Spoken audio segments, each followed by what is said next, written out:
So Lyndon Johnson is probably the most prolific president in terms of having legislation that he proposes and supports that actually passes.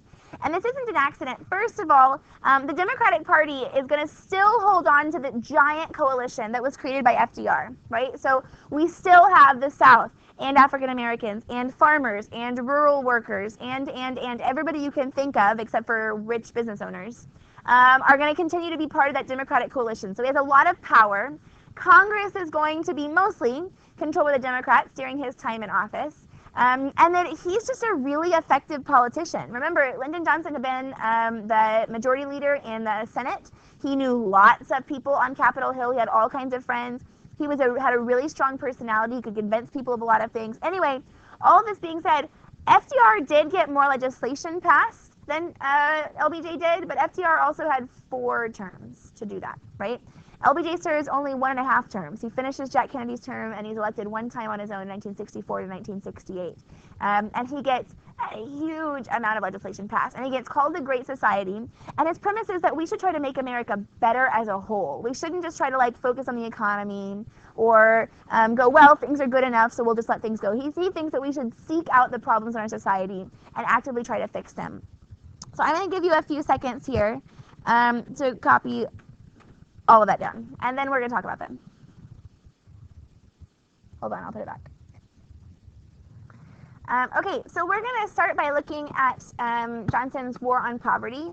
So the Great Society is this giant umbrella for all of these things that we're going to be doing to make the country better.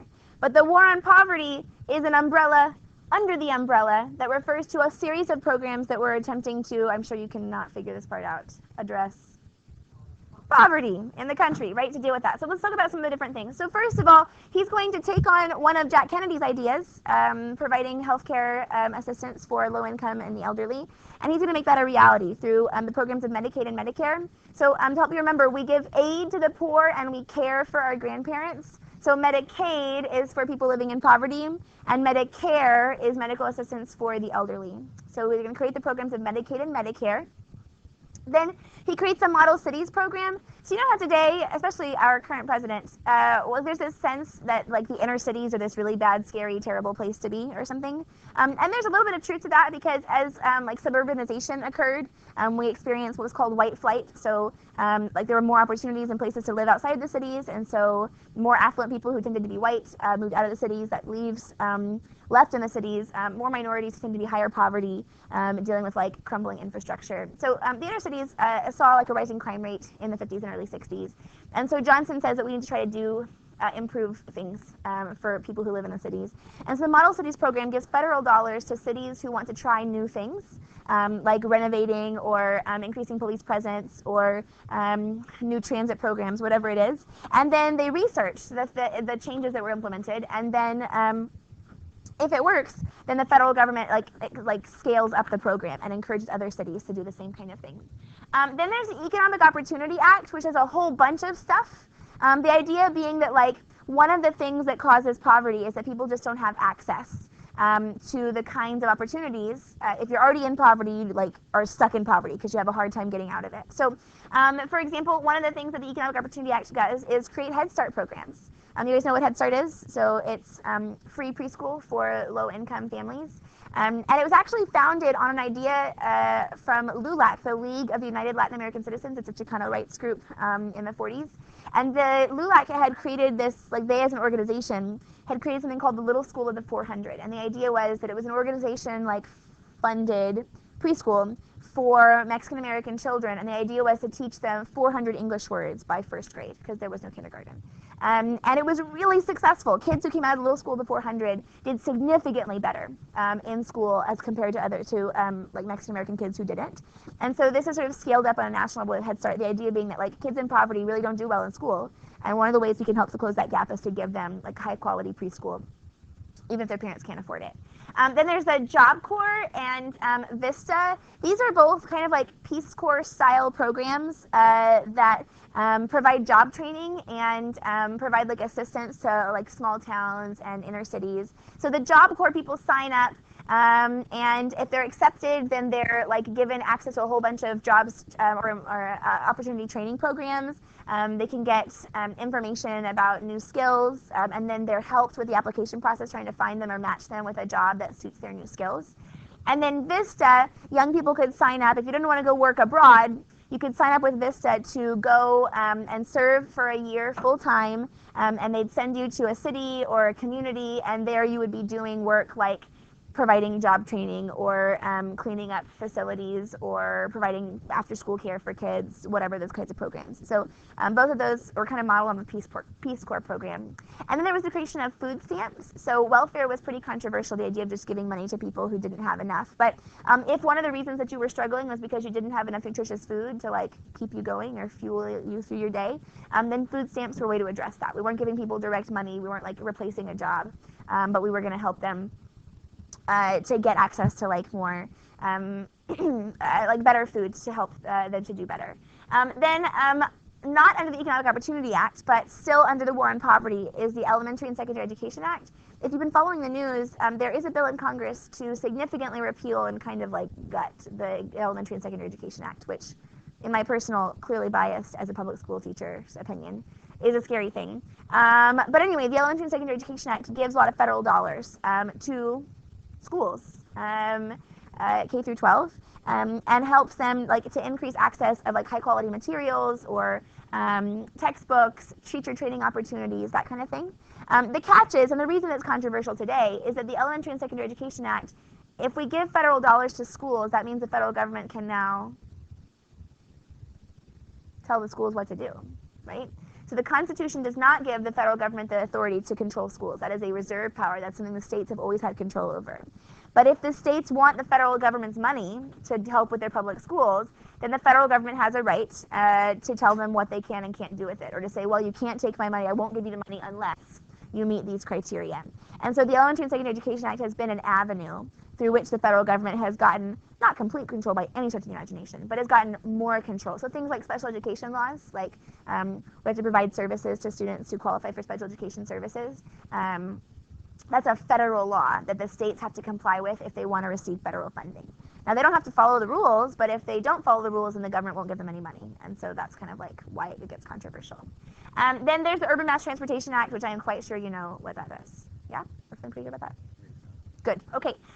So then there's the civil rights. Remember, at the end of Jack Kennedy's life, shortly before he was assassinated, he began to be moved by some of the civil rights things that were going on. So when the University of Mississippi is integrated, he feels compelled to send federal marshals to like help to integrate the University of Mississippi. When the March on Washington occurs, Jack Kennedy sends his brother to participate. So Kennedy had begun to warm to civil rights activism, but it's going to fall to LBJ to really carry that through. And to his credit, you might not have expected it from a guy with a southern drawl and from Texas, to be a big champion for civil rights. But actually, he really is incredibly supportive of the movement. So he's going to help push through Congress the Civil Rights Act. They're in the wrong order. Make sure you change their order on your paper, like draw arrows. The Civil Rights Act is passed in 1964. The Civil Rights Act is passed in 1964. And it's going to formally ban segregation in all public accommodations. And you need that language. It's going to ban segregation in all public accommodations. I want to come back to that. Will you, somebody remind me to come back to that? But I want to make sure we get through all the others before I tell you more about the Civil Rights Act. Yes. Oh, I didn't. Oh, I think I did. I think. Oh, well. If we're not, oh, well. But okay, so remind me to come back. But we'll just keep going to make sure we get through them all. So then in 1965, Johnson helps to pass the Voting Rights Act. And the Voting Rights Act is going to, try to keep up with me, they're going to ban grandfather clauses. They're going to ban literacy tests.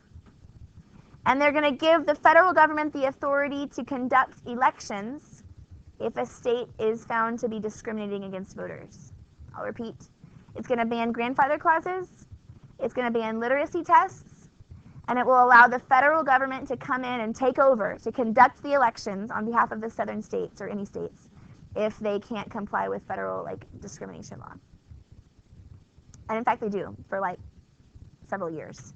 the national government takes over Southern elections for the process. The reason I wanted you to take that list so carefully is because I want you to add off to the side the 24th Amendment. The 24th Amendment is ratified around the same time as the Voting Rights Act. And the 24th Amendment bans poll taxes. The 24th Amendment bans poll taxes. So the Voting Rights Act bans grandfather clauses, literacy tests, and basically any discriminatory practice associated with voting, and allows the national government to take over if the states can't act right.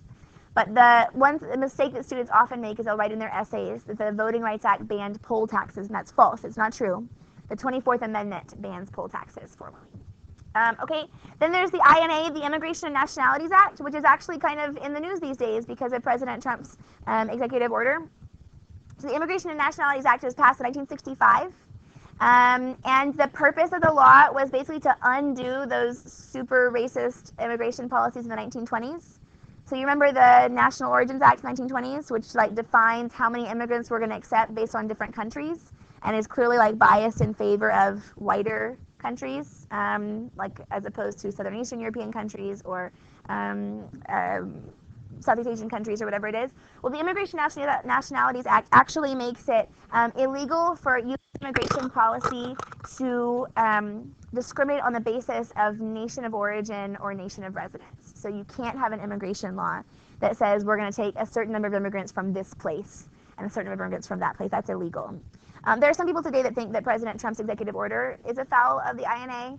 My personal opinion, although I don't like the executive order, is that it's not illegal under the INA because it doesn't set immigration limits. It just says that we're going to have different like requirements for people who want to immigrate from those countries, and we already do that for different places. So like if you want to come here from England, for example, you don't need a visa to do that, right? You just, so if they're part of the visa waiver program, you can just use your passport and come here. So we already have certain countries that like require visas and certain countries that don't. So anyway, that's the INA. Okay, then there's the Higher Education Act, which provides federal grants for students going to college. So beyond just the GI Bill, this is going to like expand that aid. And then I'm pretty sure you can guess what the Wilderness Preservation Act is about. And truth in packaging is very reminiscent of those progressive era things. It's like the reason why your Cheerios box says a diet rich in fiber may help reduce the risk of heart attacks or something, as opposed to saying Cheerios help prevent heart attacks, right? They can't like make claims that they can't actually back up. So, okay, I'm glad I didn't spend more time on the Civil Rights Act. I'll talk more about that tomorrow. We're going to watch a video. It's kind of depressing, but it is a video about the beginnings of the Civil Rights Movement.